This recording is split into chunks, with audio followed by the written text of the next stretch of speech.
So without any further ado, let's introduce today's guest speaker. She is the latest addition to the Signal team. It's Vicky Jarman. She's here today. She's going to explore what's new in marketing, to share some up-to-date marketing ideas and advice, and leave you with some creative sparks to apply to your own marketing. Having worked with SMEs for both B2B and B2C to assist in their marketing for over a decade, Vicky is really passionate about finding new ways for businesses to engage with their relevant communities. She loves a challenge. She's jumping out of aeroplanes, cave diving, bungee jumping, whitewater rafting, completing the London Marathon, as well as being involved in a number of charitable organisations. I really do think the rest of the Signal team needs to up our game, to be fair. Yeah, definitely put us to shame there, I think. Without any further ado, it's my absolute pleasure to introduce to you Vicky Jarman. Good morning, Vicky. Hi, thanks for the lovely introduction. Lovely to see you here this morning, and we're really excited about what you're going to tell us all about marketing. So it's so lovely to see you here this morning. We've got a lot of people in the audience all chomping at the bit to hear what you've got to say.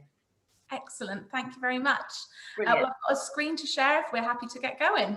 Brilliant. Okay, we're going to leave you now, and we'll be back in about 45 minutes. Excellent, thanks guys. Right, let me just share my screen with you, hopefully without any technical difficulties. So yes, thank you all for joining today. It's lovely to be a part of the team here at Signal. I'm going to hopefully be able to provide you with some inspiration and insight that's relevant to your business today with our topic of marketing and what's new. So as Louise kindly introduced me, I'm Vicky. Some of you may have met me on our Signal Facebook page, but for those that don't know me, yeah, like Lou said, I've been marketing since about 2010. It's something I'm passionate about, but it's also something I got a degree in when I was at Bournemouth University. So it's something I learned, and then I'm putting the theory into practice with the businesses that I'm working with today.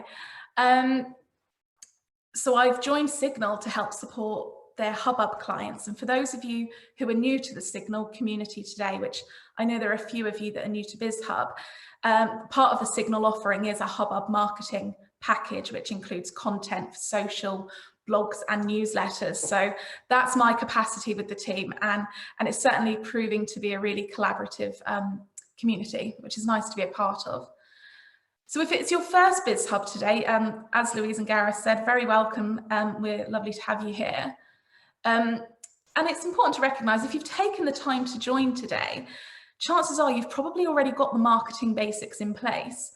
But when was the last time you actually reviewed your marketing activity? I think it's an important question that we need to all ask ourselves as business owners, because technology and consumer behaviour is evolving, and it's evolving fast. The use of online platforms and patterns of consumer behaviour can be harder than ever to predict at the moment, particularly given the last year that we've all had. I mean, how many of you have changed the way that you interact with the companies you love and are involved with? I mean, I know I have. There's a shop in Alton called Unique Chic. This time last year, they had a Facebook page, but they rarely put their products on there. I mean, fast forward a year, and that's exactly how I've managed to buy my Mother's Day gifts and all the birthday presents. Last year, I might have popped in if I was in the high street, but there was no guarantee. I mean, we all look to online for convenience these days.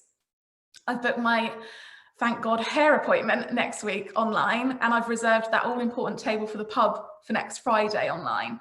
Things that wouldn't have happened online a year ago. And ultimately, COVID or not, I think people are really changing their buyer behaviour regularly these days with the changes in technology. So it's probably more important now, more than ever, that you're constantly reviewing your marketing activity and the way you're interacting with customers. If you find yourself saying, but we've always done it this way, it's something we're all guilty of saying every now and again, it's time to think again. If you're local, you should also be online, because your customers are 100% this year. And they're looking for you there now more than ever. So today, I'm going to try and introduce you to something new to try in your marketing mix. Given the real mixture of businesses we've got online today, it's probably not every little snapshot isn't going to be relevant to every single person. So I've tried to include as many examples and ideas as possible so that hopefully you can all take something away today. I'm going to start by talking about the benefits of instant communication. And I think it's important to recognise the expectation of customers when it comes to communication these days. Now, it's important that I explain that I'm no SEO expert. Put my hands up. But the good thing is you don't have to be either. There are people out there who specialise in that. But today I have got 2 key tips, which may not be the newest thing, but they're certainly the most important thing I feel you could address today. We're going to also cover the importance of content marketing and how it continues to be crucial, which leads me nicely into video versus audio. And I'm going to explain why kind of the roles are reversing with video and audio compared to perhaps a few years ago. And social media, it's something you're probably all going to have in place in one way or another. But what I'm going to try and do today is introduce you to a few new things to try out, things that are getting really good attention from the platforms themselves, along with some other areas and ideas you could potentially consider in your usual marketing on social media activity. User-generated content is a word you can currently see on your screen, hopefully, as long as my screen share has worked. And it's also something that you've all have. It's something most of you will have accessible to you, but you may not know it yet. So I'm going to explain what user-generated content is and why it's transforming today's marketing. It's something I love, so we'll geek out about that in a bit.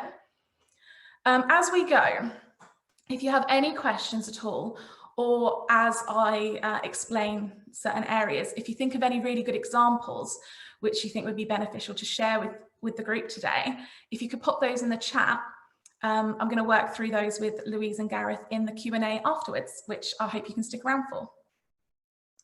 So let's get going. Instant communication. We've all been on a website where the little chat box pops up in the corner and asks, can I help you with anything today?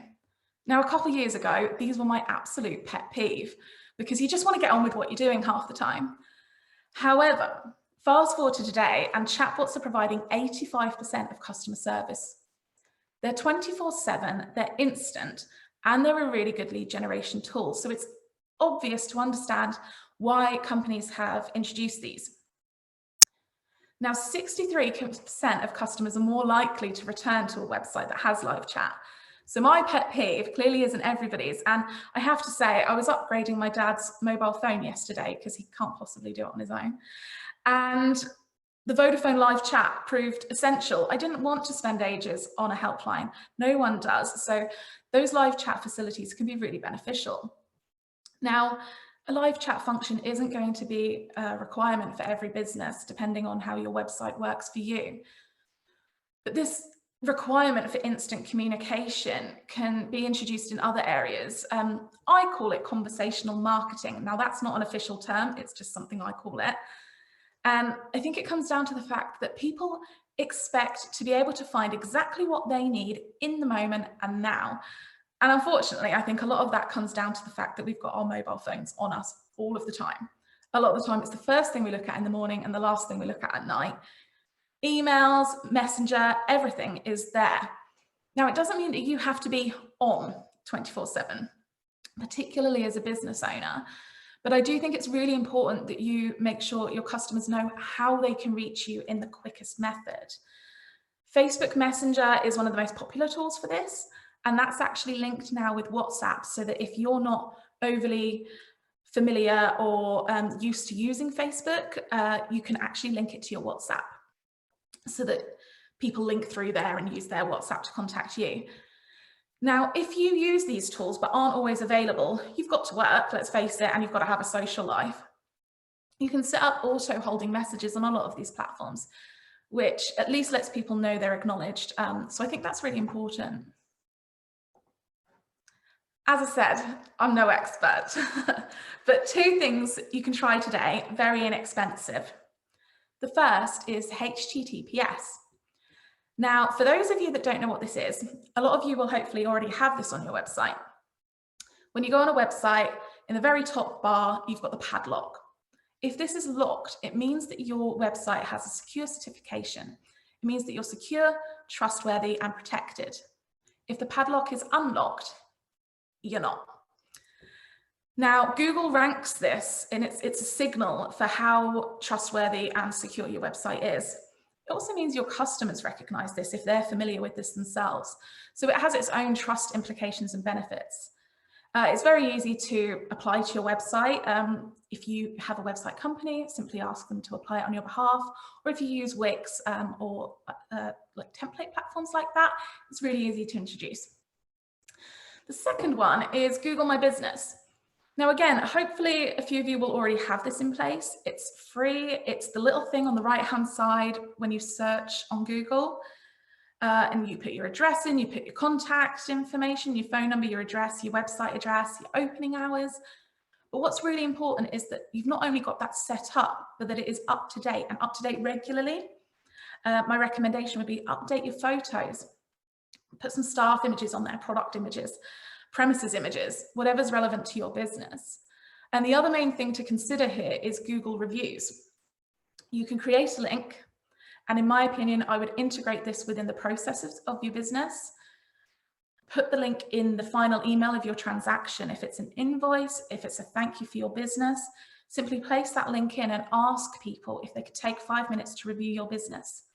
Because not only does this give you great content to share and provide future customers with their own personal opinion of you. I mean, let's face it, I don't go anywhere without checking on TripAdvisor if it's okay, and I will use Google reviews. But the great thing about Google reviews is that they're helping you with your SEO.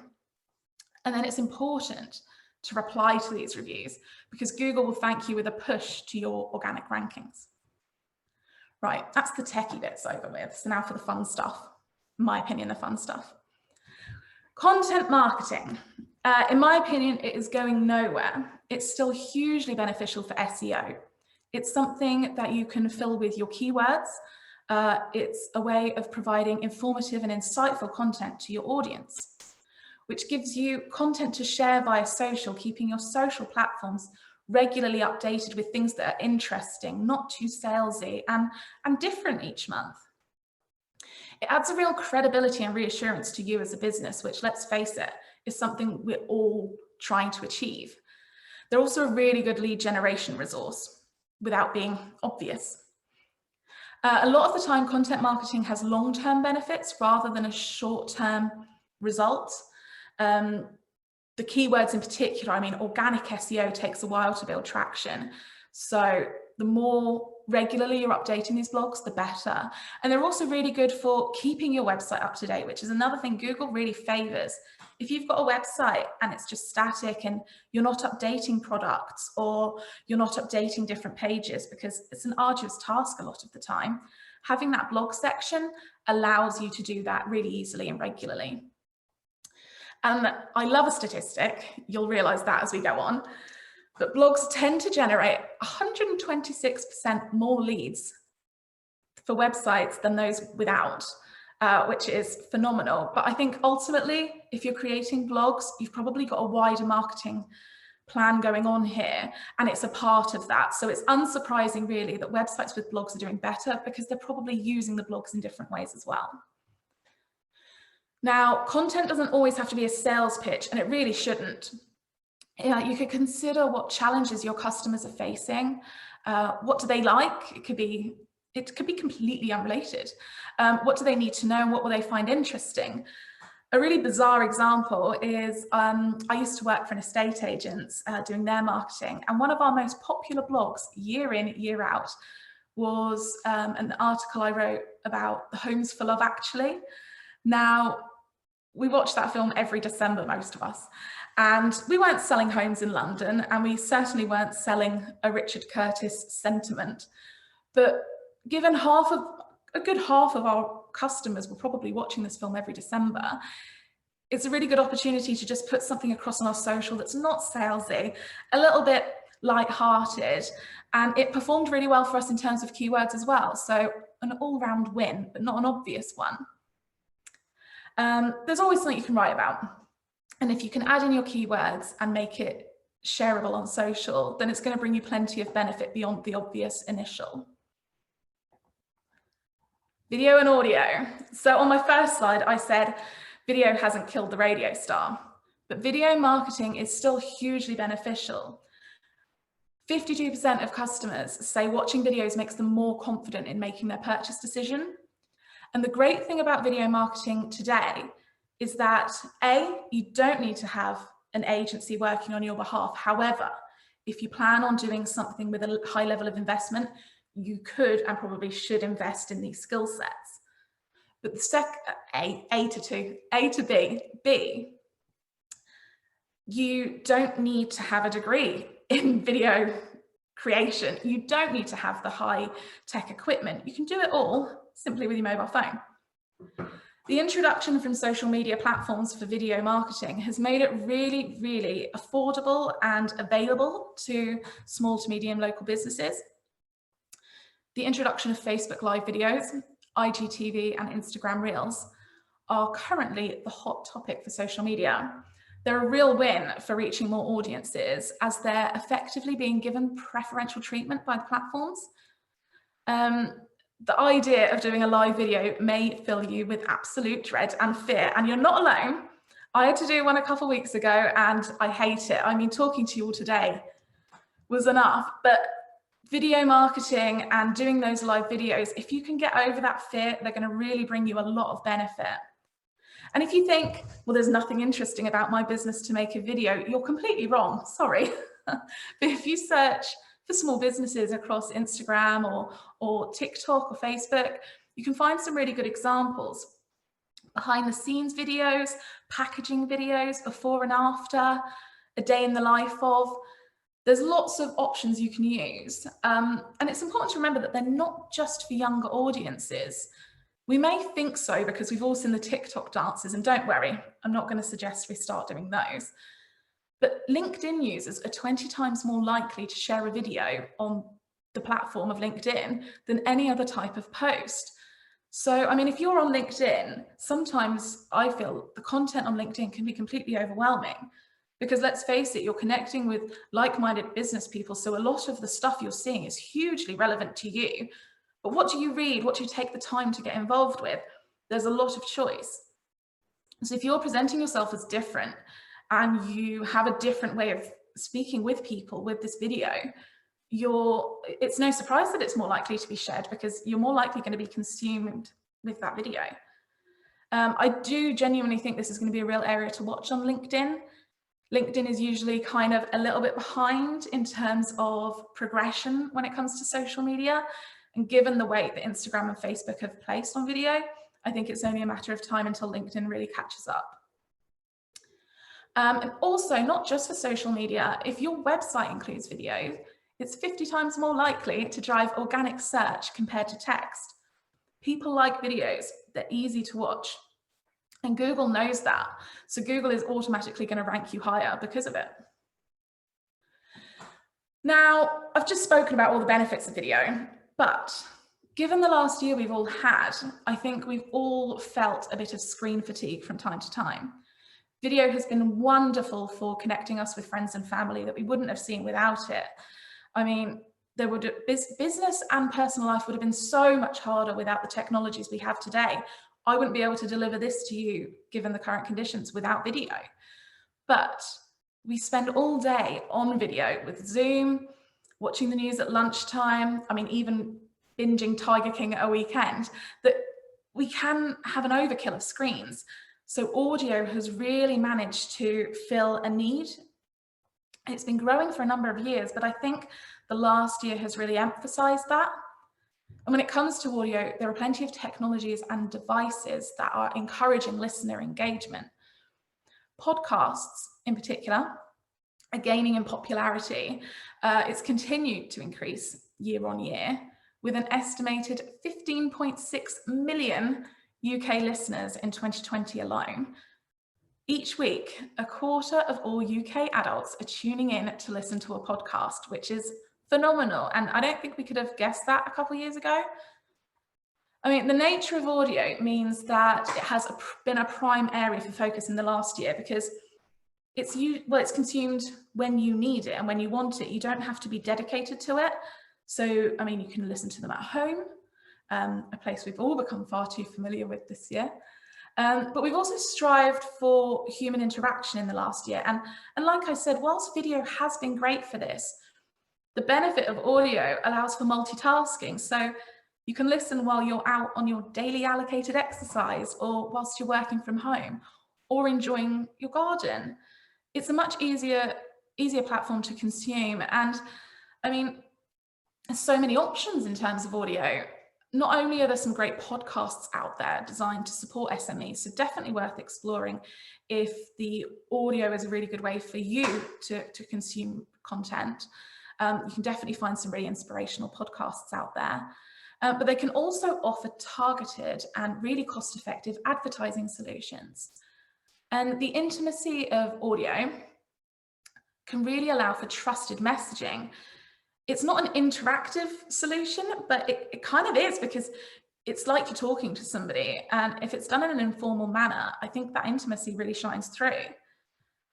You're reaching people in a really direct and personal way. So it's a really engaging method. Spotify, one of the largest audio platforms, does offer a self-service advertising solution from as little as £250. But no matter the budget or a size of a business, I do think there is an option to advertise on podcasts. But it is crucial to identify the audience and able to make that budget work. It's very much in the early days of development. And I do think it's a platform which is only going to grow and become more beneficial for smaller businesses. I think there's going to be plenty more opportunities. I mean, you think back to Facebook a couple of years ago, it was a lot harder for businesses to advertise on Facebook. Now it's one of the easiest platforms, and it should be, because you can really dilute the audiences to make it cost effective. You can really pick out the people you want to communicate with. And the same can be said for podcasts. And I think it will be an interesting one to watch, because 67% of podcast listeners actually enjoy the adverts. Now, most of us fast forward if we're watching the TV these days, and if you're on Netflix, there's no adverts at all. So there are very few places where people actually enjoy and pay attention to adverts anymore. So the fact that people do with podcasts, it's an obvious way of developing that advertising revenue. These ads are usually engaging. One of my favorite podcasts is a podcast called Off Menu, presented by two comedians, Ed Gamble and James Acaster. Now, their adverts are usually specifically targeted to their audience. It's a very specific audience to a degree. And a lot of the times the adverts are spoken by them, so they're instantly more engaging. You're going to listen, and you can't actually fast forward anyway. An interesting statistic is that podcast advertising can offer a conversion rate 7 times higher than regular website traffic. And a lot of brands and companies are using podcasts with incentives, which allows them to kind of quantify engagement and their return on investment. So as time goes and as the platform grows for smaller businesses, I do think this is going to be a really good way of trying the platforms out. Now, when it comes to audio, it's not just podcasts. Social media is jumping on board too.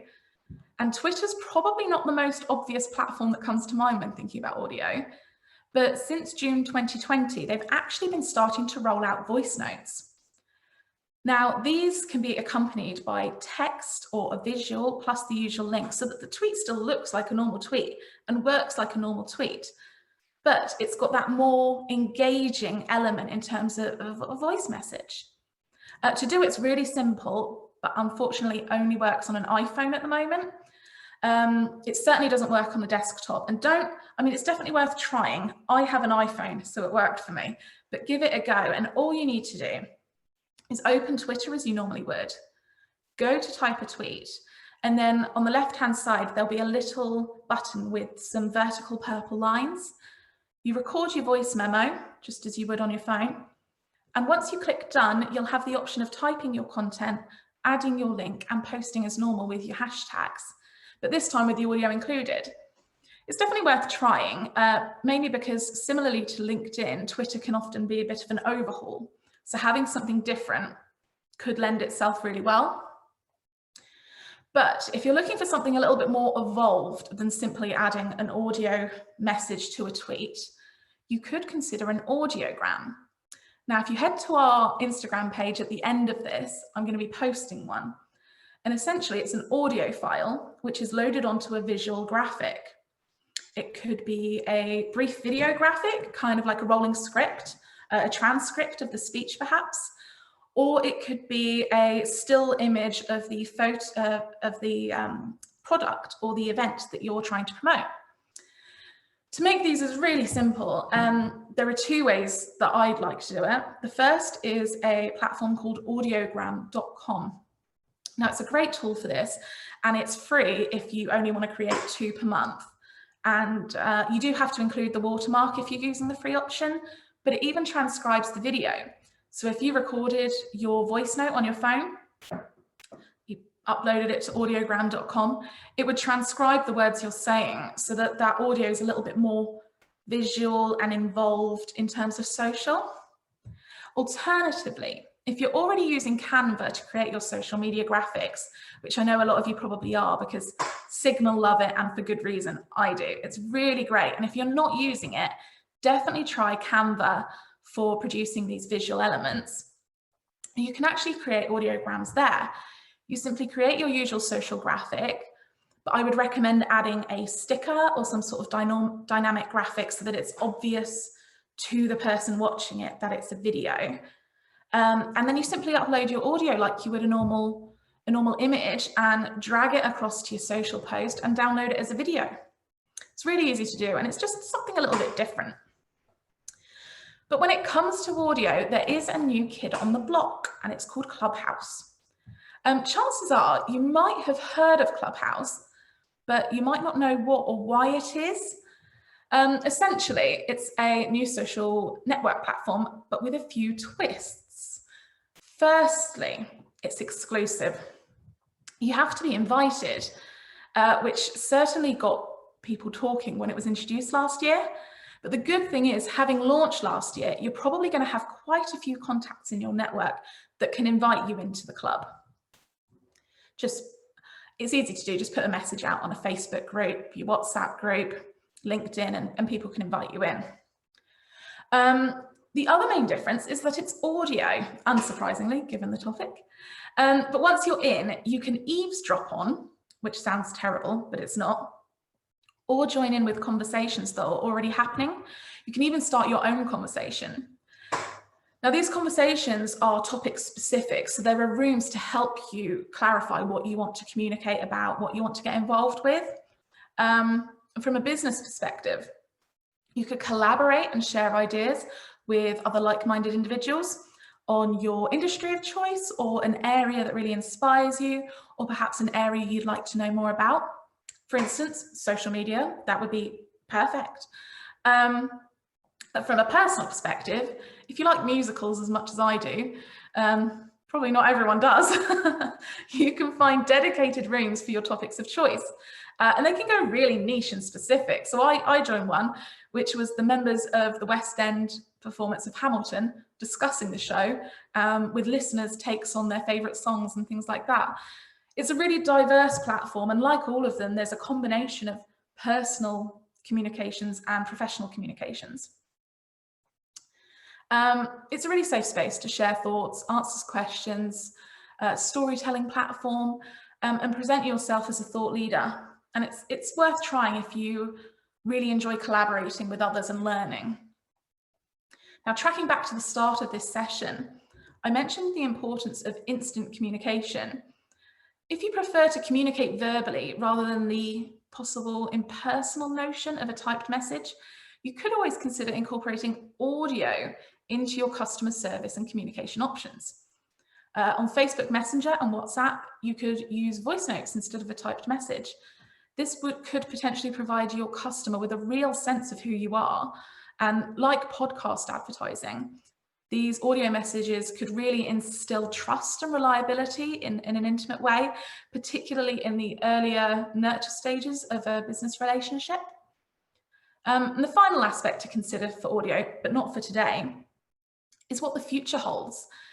With the increased reliance on household artificial intelligence from Amazon, well, it's Alexa, but I'll say it quietly in case you've got one in the room and it pipes up, and Google devices.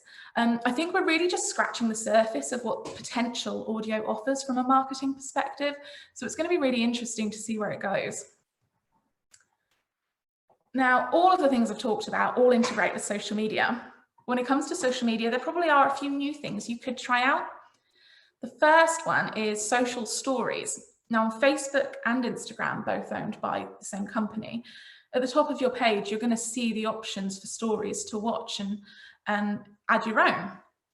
These are short-term solutions. The content, if you already use this, you'll know, disappears after 24 hours. So it's really good for that kind of instant update, things that you don't want people to see forever, not because they're wrong, but because perhaps they're not going to be interesting forever. They're really good for FOMO, which for those of you who don't know is fear of missing out, a real kind of key thing these days. Everyone's missing out. And instant marketing, that instant communication, that aspect that you're there and you're reachable.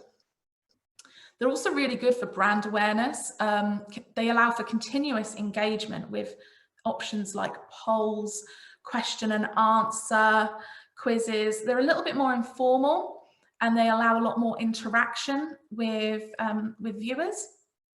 You can mention fans, mention businesses, and it really helps with that reshare and ripple effect because they can often be a lot more shareable in their nature. Which leads me into Reels. So like I said, stories last for 24 hours. And whilst that can be good, it could also be quite frustrating if you're creating content that you want to last. And obviously there is traditional posts, but Instagram Reels are a real hot topic on social media at the moment. If you follow Signal, you'll have seen some of our shares. I think we did 2 Reels yesterday, one with the Alton Herald, excuse me, and one with, what was it? Oh, me and Ellie. So if you go onto our Instagram, you'll see what a Reel is in reality.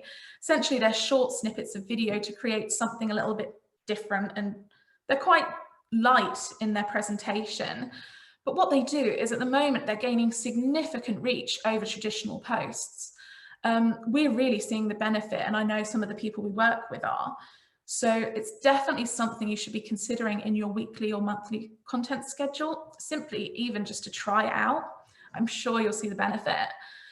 And it could be really good to combine this with Facebook Live. And I know some of you are going to hate the idea of a Facebook Live, but I really would encourage you to try it. Reels and Facebook Live are probably the 2 things that are the easiest to try. If they don't work, you can delete them, you can forget it happened, but I really do think that you'll recognize an uplift in your social reach. Now, if you have a product, not all of you are going to, I know a lot of you are service driven models that have joined today, but if you do have a product, Instagram now offers shoppable posts. Now, shoppable is not probably a dictionary word, but it's an internet word and it happens. And essentially, Instagram has introduced the ability to make a product shoppable. This shortens the sales funnel and improves user experience. People aren't having to come out of your social media to actually buy the product that they found and liked. It really narrows that process down. It's the easiest way to turn customers into followers using other way around. Easiest way to turn followers into customers, because you use product tags and customers can either find out more, they can reach your website really quickly to be able to buy the product if you have an online shop, or in some instances, you could even purchase directly from Instagram. Only thing worth mentioning is you do have to be a business account on Instagram to be able to do this. Now, I follow several home furnishing companies who do this really well. A couple to look out for is Holcomb Dream Interiors or Pretty Little Home. They're both UK-based businesses and they've both made me bought more candles than I needed. So definitely worth trying if you've got a product. Again, simply to see if it works for you. Not everything I'm saying today is going to work for you, but it's worth a try, I think. Now, when it comes to your social voice, I can't say it enough. You should be authentic and you should be human. Some of the best big brands on social media show the success of this. In my opinion, Innocent Smoothies do this best. Waterstones are also good, but they don't have to be big brands. That's the benefit of smaller businesses, is that you are a lot of the times the business, the product, everything. So you can really be authentic and have a next level of authenticity. A really good local example is the Petersfield Bookshop. Now, last January, they had a day, and this was before lockdown, they had a day where they didn't sell a single book. For a bookshop, not ideal. So what they did is they went to Twitter and they vented their frustration. They took a picture of their bookshop and they said, a bookshop where we haven't sold a single book today. Now, the honesty, the appeal nature and the personable nature of this tweet really hit home with both local business supporters and book lovers who retweeted in their thousands. One of the people who retweeted was the author Neil Gaiman. And overnight, the shop had more than 300 messages asking if they could purchase a specific book from the shop, as well as 95 orders simply over Twitter and 1,100 new followers. Now, what showed the nature and the reach of that post was a month later, a local Petersfield resident visited the bookshop for the very first time based on a recommendation from a friend in San Francisco. Really shouldn't have taken someone in San Francisco recommended a local shop, but it simply shows the reach and the nature that social has, and the power of the reach is there, but it really does lie in human emotion. Now, there's nothing new about that, but I think it's always worth reiterating, particularly given the year we've had. People want to support local businesses now more than ever. But more importantly, they really want to support the people behind the businesses. So really do keep that in mind if you're ever overthinking a social media post. User-generated content. It's the modern day word of mouth. I've got a picture there of a lady taking a selfie with a cup of coffee. It happens every day. Thousands, millions of photos will go on the internet with people sharing what they're doing, but ultimately they're sharing a product that they're enjoying. It's been incredible for the younger audiences, but it's achievable for all audiences. You want to encourage your audience to get involved with you. And a really great way of doing that is asking them to share their experience with you. This creates fantastic social assets. And it comes back to this human aspect of social media. People trust other people more than they trust companies. It goes to show with 97% of 18 to 29-year-olds are influenced in this way. If they see something, if they see someone they know or someone that they follow and acknowledge on social media using or interacting with a product, they are more likely to do the same. It's caused the influx of influencers that we see on social media. I mean, some people have made a huge career out of it when you look at the likes of Mrs. Hinch. But you don't have to be a big brand to harness the power of this. I mean, Mrs. Hinch in particular champions local, smaller businesses, Etsy shops and Amazon shops. So you might not be able to sell to Mrs. Hinch, but it doesn't mean that you can't reach online audiences. I mean, if we took Signal, for example, we've got a local business that we interact with. We could ask you guys to share your social today of what you've learned on BiZHUB. And I will be. But that instantly becomes user-generated content for BiZHUB. Taking one of our HubUp members, Jigsaw Property Maintenance, run by Gary. This year, he's built a load of home offices, unsurprisingly. Now, he could ask his audience who haven't yet got round to doing that, or perhaps haven't got round to converting an office or work environment, to share what their current lockdown environment looks like. There's desks on kitchen tables, on sofas, at work, at breakfast bars. If people are sharing that and tagging Gary, Gary could be involved with that. There's options available that don't always come instant. It's about thinking slightly differently. And it also doesn't always have to be visual. User-generated content can be as basic as a testimonial or a blog comment, which is why I really do think Google reviews and encouraging customer reviews is really important right now, particularly given the reliance that we all have on reviews. I mean, from pubs to hotels to estate agents, we all ask for recommendations, and people really do value reviews. if you have a tangible product, Dane Acorn Coffee, I think he's here today, so sorry for using your business, Dane, but you're brilliant at it. Your collection of reviews on Facebook's become your form of user-generated content, which I know you now share on Facebook. It's an asset that you now have and you can use and share. And I think these are great, and this kind of thing can evolve into sharing people's pictures of themselves taking photos with cups of coffee, which, given all we can really do at the moment is buy a cup of coffee and go for a walk. There's so many out there, and I think we should all be considering this in our business and our work life, is how we can use our customers' experiences to advocate the business on our behalf. Use their experience to sell the same experience to future customers. My favorite one for user-generated content is TikTok, and I know a lot of you are going to dismiss it instantly, and I don't think TikTok is for every business, but there have been some phenomenal examples of groundbreaking content. I mean, you've got Little Moons. It's a little ice cream product that for love nor money you cannot get in shops now, because every kid everywhere has gone, I need a Little Moon, for no reason other than people have started sharing them on TikTok.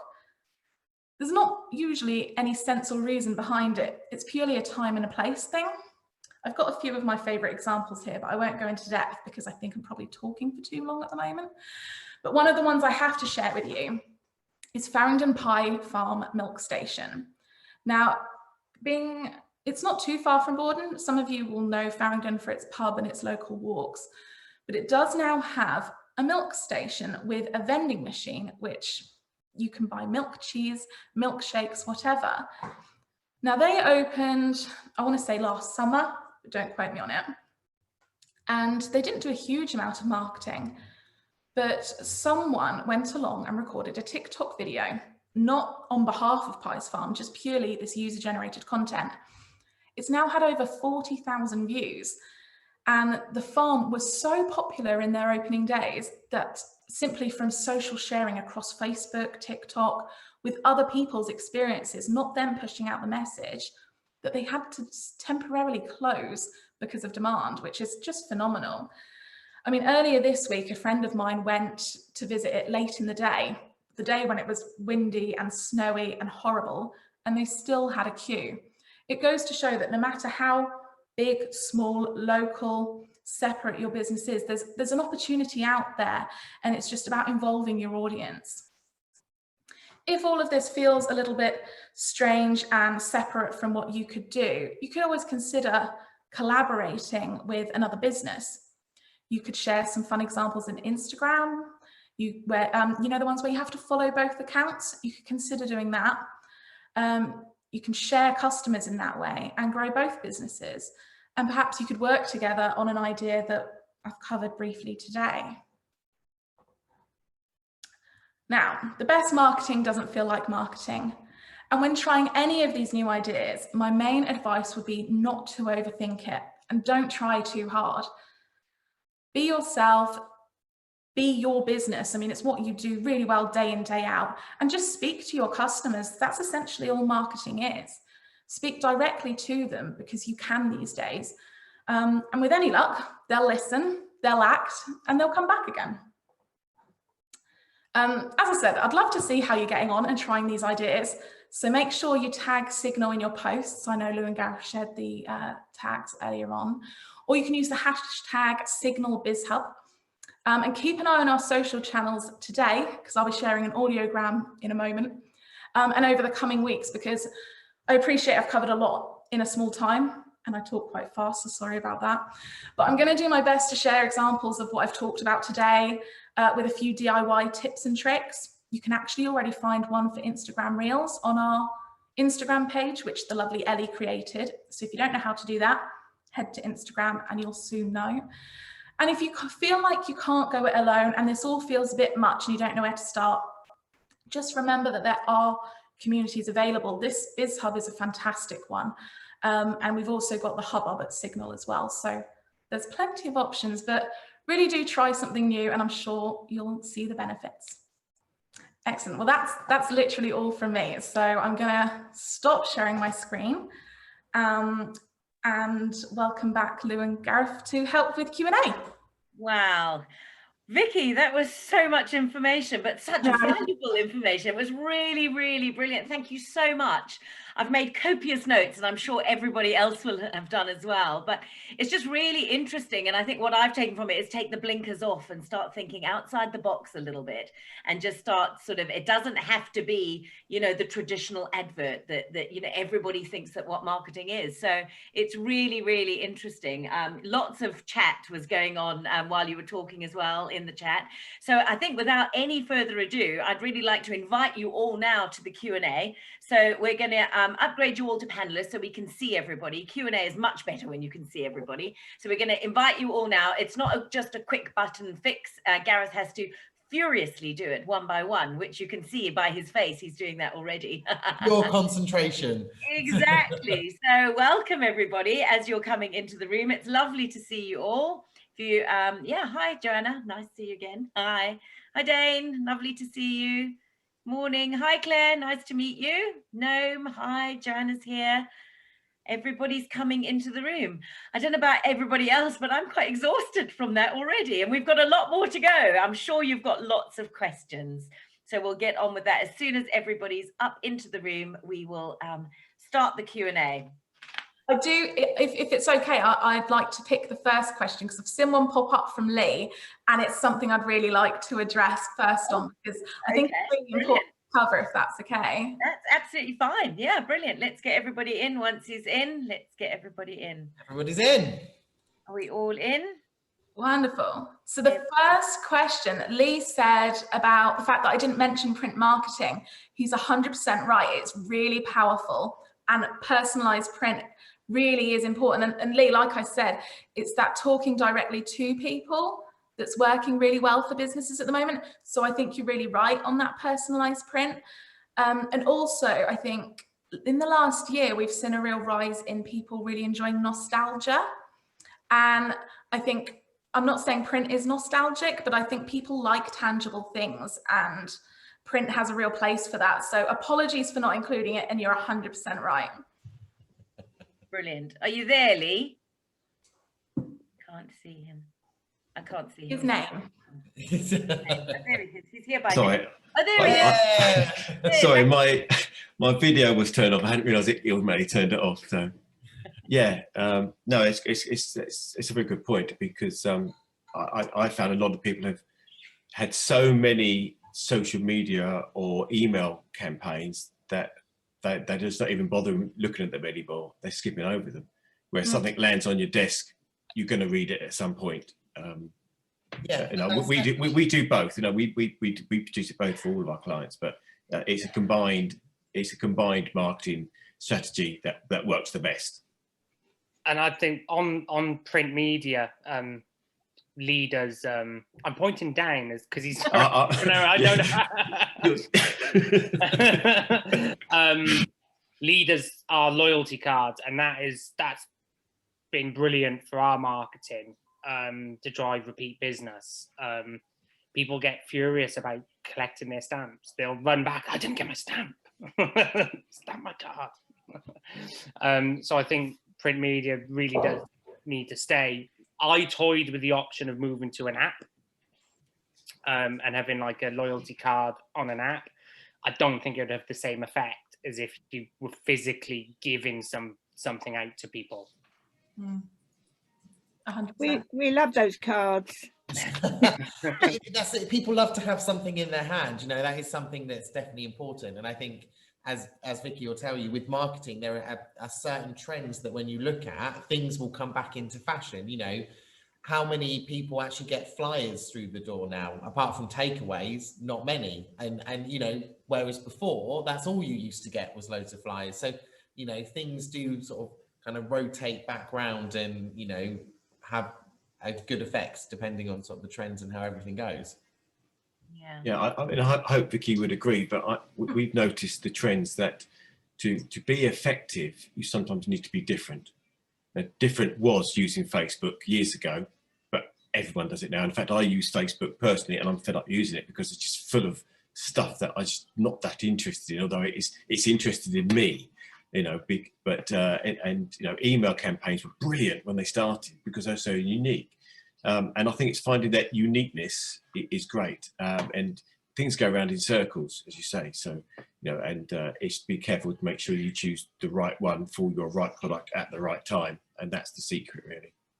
Exactly. And like you said about finding something unique, that's kind of what I was trying to say with the social aspect, is not always doing the same that everyone's doing, like trying a slightly different approach. And I think you're right. I mean, at Signal, we're looking at print options. We were talking about it yesterday in terms of postcards. And I work with a client who still wholeheartedly delivers flyers on a regular basis, purely because they dropped them and they realized they couldn't afford to. It was a big part of their business. So I think, yeah, it's key to get a little bit of everything, but the thing that's right for your business. Brilliant. I think also things that you've highlighted today, Vicky, different ways of doing things. I think Claire mentioned it in the chat about a personal voice. Is that a voice note that you received? Is that right, Claire? Yeah, no one's ever done that before, and I was quite taken aback by it, and I think it can go really quite wrong, but she just did it really well. It was just quite quick. Ultimately, she was trying to get me to join a paid for subscription in an FB community, and I would, if it had been right for me, I would have gone on and bought it, and it would have been mainly based on that kind of sincerity that I felt. And again, it's that emotional bit that Vicky talks about. That did it for me, and I would definitely use that. A lot of my clients might not be on Facebook, so obviously Messenger, it's particular to that, but it won me over, and not much wins me over. But it's interesting you say that, because on the back of that, I've used a similar thing in LinkedIn. When somebody's tried to link in with me and I've accepted their invitation, I've done a video message back to them saying, hi, this, you know, and I've done it back on LinkedIn, and you get a really good response. I mean, people like that personal interaction. So if you can do it, I think it's definitely worth trying.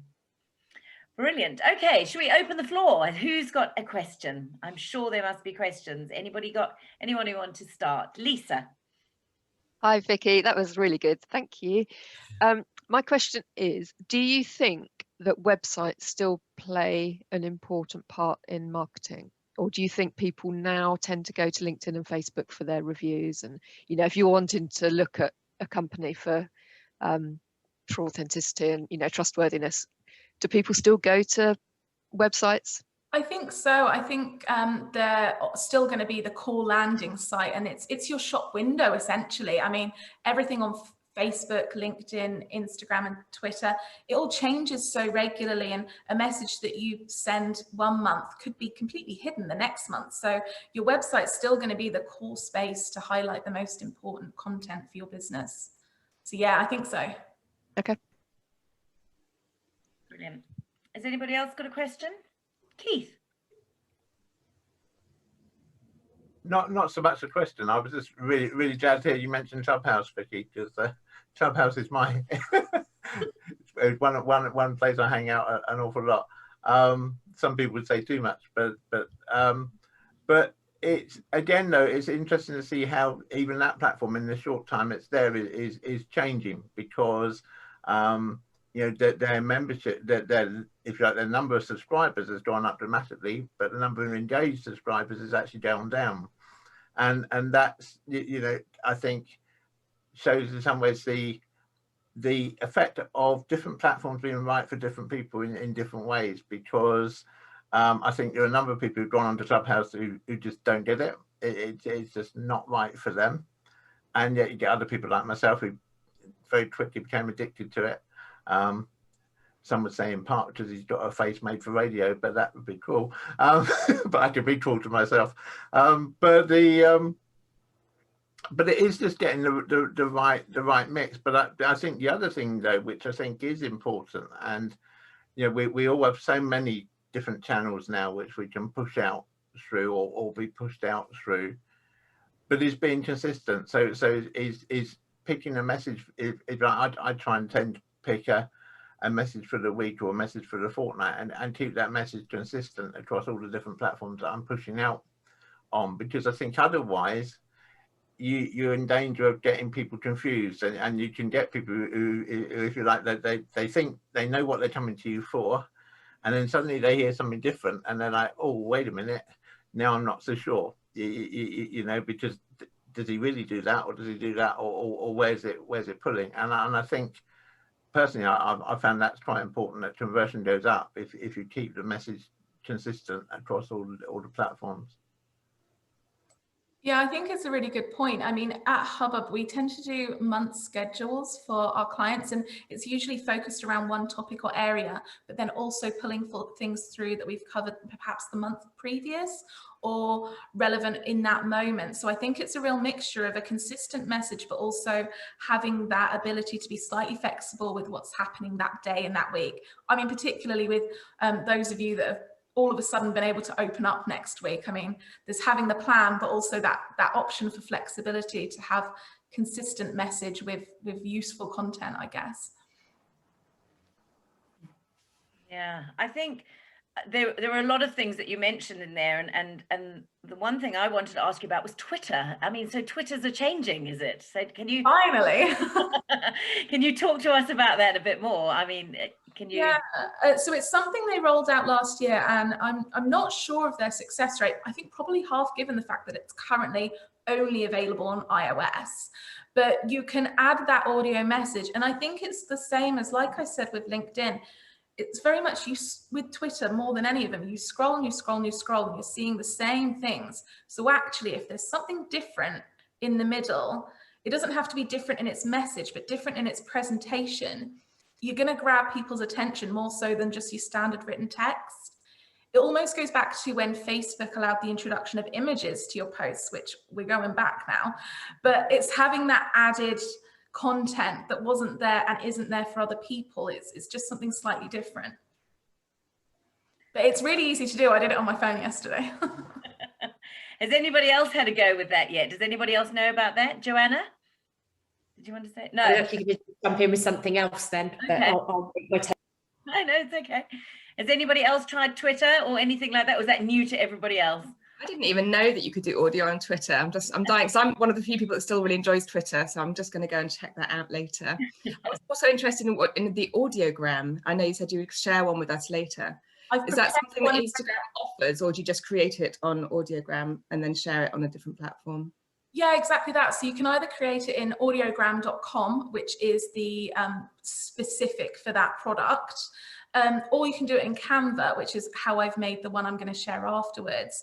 And you simply record the audio file. I did mine on voice notes on my phone, uploaded it to my laptop where I use Canva, and then create the social graphic like normal. So if you want it the layout for Facebook or Instagram or Twitter, you just make it the social graphic like you normally would, and you simply overlay the audio to it, so that it's not quite a video and it's not quite a normal post. Interesting mix. I noticed Ellie using it on her Instagram, just a picture of her and then her speaking over the top of it, which is just so much nicer. Well, for me as a person having to record the stuff, I'd much rather do that than speak into a camera, video phone.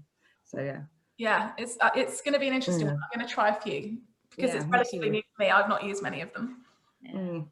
This rise of audio is so interesting. I've just been watching it really grow over the last few months. I think it's a real key trend to watch. Definitely, and I suppose at least it means you don't have to be camera ready. Yeah.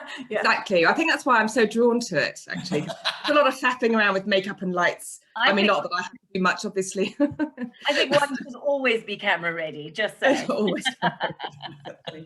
Yeah.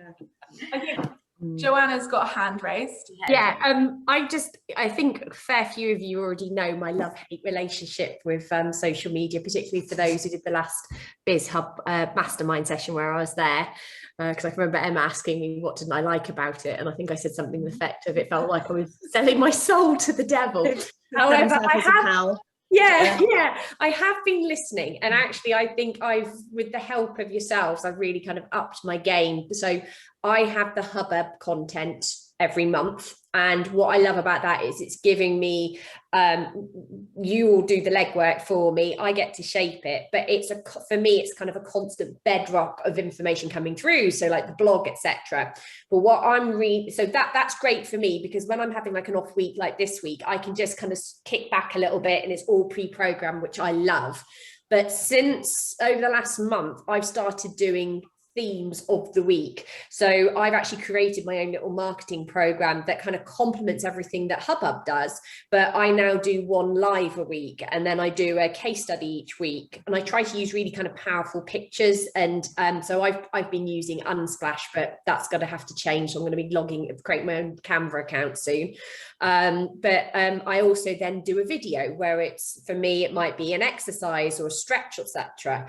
And it's really starting to getting people to engage with my content, because when I do, for example, the posts or the case studies, I then create mini blogs on my website, which is building content. But off the back of the advice that I think Ellie had written about the Instagram usage, I love Insta personally. I've had an account probably not far off since the beginning, but I've really struggled to engage with it from a business perspective. But off the advice that you all released a couple of weeks ago, I've become a business stalker on Insta. So you've probably seen me all like harassing like Dane. I go and harass Dane on Insta every so often, but it's really helping. And in the space of the week, I've gone from, I think, less than 100 followers, and I'm now up to almost 200 followers. And they're really targeted, but I've also now, for the first time ever, picked up a couple of clients off Insta as well. So with all those little advice, and just going back to what you're saying about being camera ready, I don't bother. They get, and I think that's about going back to keeping it real. When I look at some of my photos, I'm like, there's all this weird stuff going on. And actually, I think that helps people kind of buy into me, because I'm literally, what's the Von Seal? It's like literally, I do what I say I do on the tin or whatever it is, but it's helping. And I'm seeing a big increase. Never got on with Twitter, but this work I'm doing is really helping. And continually I'm getting clients who are saying to me, I saw your post, I dug up a few more posts off whatever they were on, then I went to your website and read all your blogs, and it really spoke to me at a deeper level. So I think that combination of everything, I don't do direct, well, I hope I don't do direct selling on any of my social media, but for me, building that trust, it's a slow burn, but it is getting there, and it's dragging more and more people in. That's all I've got to say. Oh, well done, Joanna. You are very active on all the platforms, and it really pays off, doesn't it, to put the effort in? Definitely does. And I think you're right as well. I think there's always an argument to have a polished video, but actually the ones where it's just you and your phone and the wind's going and your hair's across your face, or actually perform better, because it's not, when it's a well done video, it's then almost like that's then business. Whereas if it's not as well done, it's then more personal. You then have the connection with that person. So I've always championed the fact that, if a mistake happens in a live or something like that, it's actually probably better, because people are more likely to engage with it. We've got a really long blooper reel at Signal, haven't we, for all our misgivings, and we have to buy Gareth big gifts so he doesn't publish it. That's what happens. Trying is the main thing. Just putting it out there, isn't it? Yeah. I had a little question. I do have a question. And this week, you can see in the Herald, we've all been making use of local PR in the form of our local paper. And I know that Dane has been publishing pieces in there, and Andy's all over the paper this week, as are we. Andy, buy it if you haven't got that already. But how, Vicky, this question for you, and also I know we have a PR person in the room, Christina, but she's just turned off her camera. Are you there, Christina? Oh, you are there. I'm going to ask you then in that case. Can you think of ways, because sometimes if it feels a bit disjointed, we have all of this exposure in the press, but we don't really join that up to our social media. Like, I've always felt that it's not okay to just like take pictures of your articles and put them on social, because it's stopping people buying the paper. So I don't know if you have any suggestions or how we can connect those two kind of marketing parts of our marketing offering. Hiya. Give Vicky a break. Yeah, actually, Vicky, listening to what you were saying, because I've been working in PR and communications for a lot longer than I care to admit to, and I think what I've learned over the however many years how integral it is for your marketing and your PR to be integrated, because I think, as Keith was saying about messaging, that really is the key to any successful comms, is to have some really targeted messaging.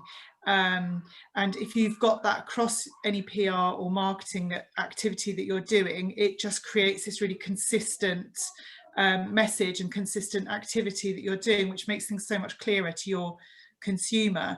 So, for example, with your activity with the Herald, I think there's no reason why you couldn't post it on your socials if you're linking back to the Herald and giving them the exposure. You know, it's a kind of two-way street, really, when you're working specifically on comms and publicity, because it's earned media. So that's kind of the difference basically between marketing and PR, is that marketing is paid for essentially, although obviously if you're working on your own and you're doing it with your socials, that's kind of slightly different. But with PR and publicity, it's about that kind of earned media and having people as advocates. I suppose you're using media as your advocate to sort of act as an outlet to promote what you're doing.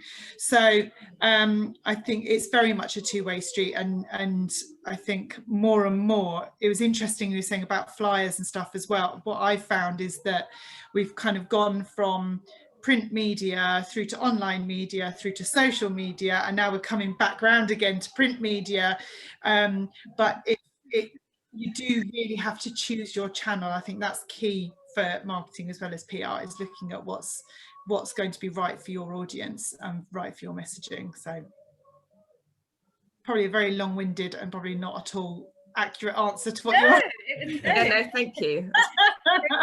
And Lee is very excited over Well, this. no, yeah, well, but I would just add to Christine's thing, you know, with marketing, I'm sure Vicky will agree, it's marketing to where your customers are and not just marketing. Though a spread of marketing can help, you know, if you know, you've got to work out where they are. And so many small businesses make the mistake of doing the cheapest or easiest method to do marketing rather than doing the one that's the most effective for their clients. And whatever that is, let's say, you know, I know I know, well, okay, I'm happy that people are coming back to print, but actually we do a lot of online graphics, a lot of online stuff to make sure brand awareness is the key to all of their marketing areas. You know, and I know Naomi as well also does a lot of graphic design stuff, and you know, it's the branding that is the most important thing to push on your marketing. You know, to make sure it's consistent. Yeah, I think that's a really good point. And I did see in the chat as well, Dane said he's tempted to try out TikTok, but not quite there yet. And I think it comes back to the fact of whether it's online or print or PR, yeah, using the right channels for your audience to make sure you're reaching them in the right places. And just because you do social media is not all encompassing. You can pick your channels, and I know a lot of you do, in terms of LinkedIn, Twitter, Instagram, and Facebook. People aren't going to be everywhere all the time, so finding the right ones to present yourself to your audience. Dane, are you ready to try TikTok? I downloaded it during the presentation, and I've heard half-naked people dance at me. I must have. I think I said the right one there. I hope it's What did TikTok. you type in? It might be something different. Brilliant. And Daisy, did you have your hand up?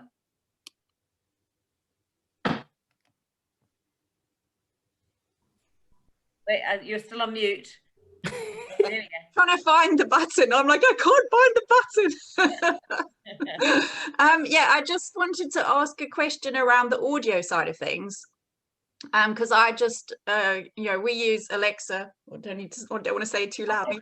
We use Alexa in our house, and obviously a lot of my homes also, she's answering me already, also use quite a lot of that as well. So does that actually pick up if you say, for example, have a podcast or whatever you have on your website? Does that actually link into that sort of artificial intelligence as such as well? Or is it all is it a separate element, if that makes sense?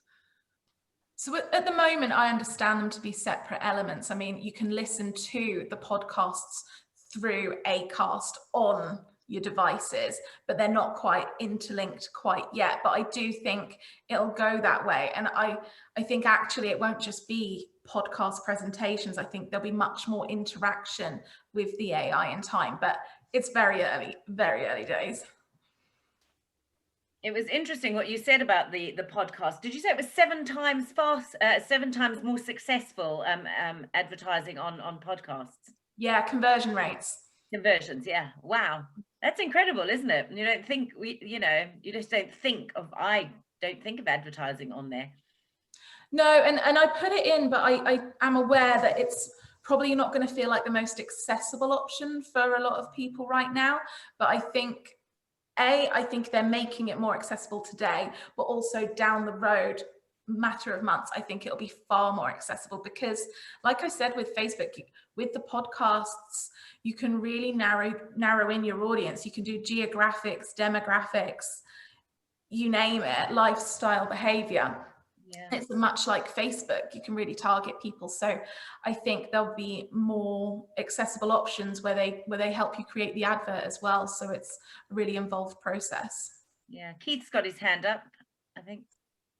Yeah, thanks. Yeah, I mean, on the whole thing of podcasts, I mean, obviously I've got my podcast, which I've run for just over 2 years now. And that's really successful. And I've just started taking advertising on that, which has had mixed results depending, I think, on how targeted to my audience the advertising is. I had one advertiser that didn't work at all, but I had another advertiser who was a recruitment agency who did really well from the back advertising on it. So it's horses with horses. But I think the other thing I would say to pretty well everyone in the room is have a go at starting your own podcast. It's really not that difficult. And it's something I've sort of set a mission for this year is to try and get more people doing podcasts, because one thing is there are billions of web pages, well, websites, there are billions of Facebook pages. There are still only worldwide millions of podcasts. And so the competition is much lower, and you narrow that down to your own sector. I mean, I know, okay, you could argue my sector is fairly specialized anyway, but there are less than half a dozen good GDPR podcasts out there now. There were a lot more when GDPR was fresh, but they've died off as time has gone on. But in lots of industries, you'll find that there aren't that many that you're competing against. And so it's not that difficult to get to the top. Doesn't need a lot of equipment, a couple of £100 and you've got your podcast up and running. And it can be a really effective way of reaching an audience. And it depends, you can make it as targeted or as untargeted as you want to make it. But it really can deliver good results. I mean, I've now got several clients that I've got off the back of my podcast, because people say they've heard me on a podcast every week. They take from that I know what I'm talking about, and therefore that gives them the confidence to come and become a client. And that's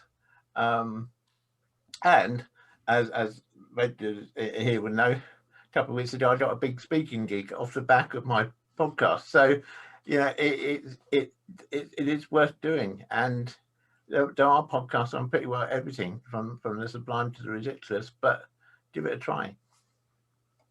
Brilliant. Has anybody tried a podcast here yet? Anybody? Well, there's a challenge, Annika, for April. I was a guest on one. I'll do a shameless plug that me and Stuart were talking about doing a podcast together off the back of how good Signal Radio was. Me and Stuart were talking about doing one. So what would everybody like to hear? If Signal goes audio, what would everyone like to hear? It's a question for everybody. Borat. Sorry, did you say Borat? Borat.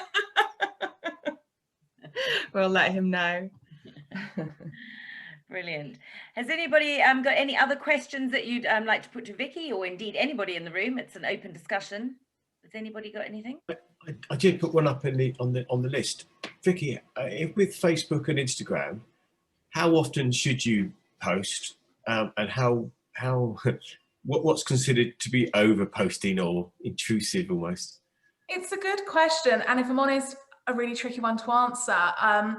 The difficulty, particularly with Facebook, is unless you're doing something different in terms of your lives and stories, Facebook makes it really hard for businesses to be seen regularly unless people are engaging with it. So my take on it would be, on Facebook, unless you're doing a live or a story, try and get a post out at least 3 times a week, because people aren't going to see every time you post. So therefore you need to try and make sure that they're seen at least 1 out of 5 or something like that. And that's why these lives and the stories are really interesting to try, because unless you're advertising with Facebook, which is a really cost-effective way of reaching more people, Facebook won't instantly give you access to all of your page followers. It's frustrating, but it happens. Instagram's not the same. Instagram, you're going to be seen more likely. It's just down to how many times you appear in someone's reel. But again, the stories and the Instagram reels are really good for that. So yeah, it's not a succinct answer. Apologies for that, but I don't believe there is an exact science today to how many times you publish. Just keep it relevant and keep it interesting, and make sure that it's regular and consistent. That's my advice. I think, yeah, just on the back of that, I think what you are saying is that you have to have a schedule and you have to have it all plotted out so that you know what you're doing, not just a splattergun effect. It's got to be carefully planned and organized. 100%. Otherwise, you get to the day, you've got too much on, it's not going to happen. Yeah. Even if it's a live, you can schedule the live in so that it's dedicated time. Yeah, we've all got a lot to do, so if you're not scheduling in, it doesn't always happen. Brilliant. Good. Was there any more questions in the chat? I don't think, was there? I've got one more question. You've got one more? Yeah, go on. Sorry. Is there any truth? I heard it, a good few months ago now, that if you post the same content on Facebook and LinkedIn, for example, at the same time, that actually goes against you in the algorithm? I don't believe so. I think what I've heard with LinkedIn is a weird one, in that if you paste the link after your initial post, it helps you. But I think everyone is going to have something different to say on it, if I'm honest, Lisa. Okay. Facebook aren't related to LinkedIn as far as I'm aware, so I would be surprised if that's the case. I did try and research it at the time. One of my clients said it, and I couldn't find anything. But no, that's good to hear. Yeah, there was a thing. If you're using a scheduling software like Buffer or something like that, then it does have a negative effect, because the scheduler turns around and goes, this content is the same, it's got to be different, and then that can have a negative effect. But if you're doing it directly onto Facebook and directly onto LinkedIn, they don't coalesce. But if you're using a platform to do all of it, it can do. Paul, you've got your hand up. Hello. So I have on LinkedIn, I have my personal account, which I have over 1,000 people following me on my personal account, or connections. And then I have my business account on LinkedIn. All of my marketing content goes to my business account, and I don't have any eyes on that. So is there a preferred strategy to kind of make sure that I help get my people who know about me personally in my LinkedIn 1,000 connections to see my the stuff that I'm posting for my marketing through digital entity? Because yeah, that seems to be difficult for me at the moment. Yes. Sorry, someone else jumped in. Just to say, I just copied the link across from the post and then put it in my personal profile, and then say, like, as a post, and do it that way, and then they see it and then they click through. I do that. I do that. I just wonder if there's any better strategies to kind of drive that kind of connection. There's a few ways you can do it. One is to reshare your company posts. So as an individual, reshare your company page posts as they appear, because it's going to encourage more of your audience to follow your company page, and if that's where your marketing attributes are going to, that's the one that they want to see. But also it's presenting you more as the business. I mean, the other option is that you push it through your personal one, but the challenge with that is it's not it's kind of too involved with you. It really depends. But for one of the other clients I work with, we share their company posts as individuals, and especially as businesses grow, if you've got more people in the business, you've then got more shares of that rather than it all being down to the individual page. Does that make sense? Yeah, it does. I guess I need to maybe talk to you, Robbie, anyway. But just kind of taking the emphasis off of my personal account and onto my business account. Sure. Well, I'll make a note to cover that on Wednesday. Brilliant. Thank you for that, Paul. Noam, you've got your hand up. Yeah, Gareth, just further to what you were saying, sorry, scare you, about sharing the same content at the same time on social media platforms when you're using something like Buffer to schedule. Is there a way around that? I mean, is it just because it's the same content at the same time? So if you change the time by 5 minutes, yes, I mean, yeah, so generally there is ways around it. You can, it depends how exactly similar it is that the content is. So if you're, say for instance, you're posting the alphabet and it's the same alphabet and it's the same picture on each channel at the same time, it's not going to like it. If you post the alphabet with a different picture, then it's a different post, so it'll be fine. Or if it's, you change the way it's formatted, so rather than having it all in one line, you have A, B, C, D, enter, return, and then it counts as a different post. So as long as it's either formatted slightly differently or you have a different picture or graphic with it, then it'll be fine. It's if it is literally like word for word exactly the same at the same time, it can go. You could theoretically get around it as well if you do post exactly the same content with the same picture, but do them 5 minutes apart. Yeah, that works as well. Okay. Yeah, like I say, I mean, it doesn't necessarily have a massive negative effect, but you'll see it. I mean, so sometimes things like Buffer will actually say to you, you've already got this scheduled. I know it's very funny about scheduling the same content on the same platform as well. It'll definitely give you a note saying, no, you've already scheduled this to go out this time and it's exactly the same. But yeah, the effect, in all honesty, isn't as detrimental as people make out. So it's not necessarily something to massively worry about. But yeah, having one go out at 1/2 and another one at 35 minutes past is not necessarily going to pick it up and do the correlation between it. So you should be fine. But just on that, it probably, if you're posting it to multiple platforms, I guess from a marketing perspective, my advice would be to change the structure of the posts, because posts will get read differently on different platforms. So change the tone ever so slightly, or change the introductory sentence, because also if people are following you on multiple platforms, they may read it twice if they think it is a different post as well. So it might be good to do that way as well. Yeah. Okay. Thank you. That's a really valid point, actually. I'd not thought of that before. Is that so you get you get a second go at it if you change it and tweak it slightly. Yeah, brilliant. Claire, did you raise your hand? Yeah, I just wanted to share something, and it's about Joanna's point earlier about being authentic on screen, whether it's live or whatever.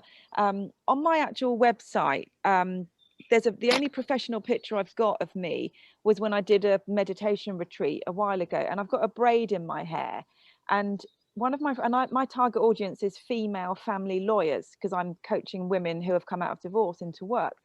And one of my friends said to me, oh, you need to get your photo done on your website. I know someone that can do it. And because her perception of a family lawyer may have been the perception of her own family lawyer, who may have been, I don't know, a guy in his 50s, she desperately wanted me on that website with a blue suit on and a crisp white shirt. Now, I didn't do that. I kept the photo as it was. And I've had probably 11 marketing calls on Zoom this year with female family lawyers. Now, one of them had a suit on. The rest of them were quite that new generation, all on Instagram. One of them came with her towel in her hair. She'd just come out of the shower.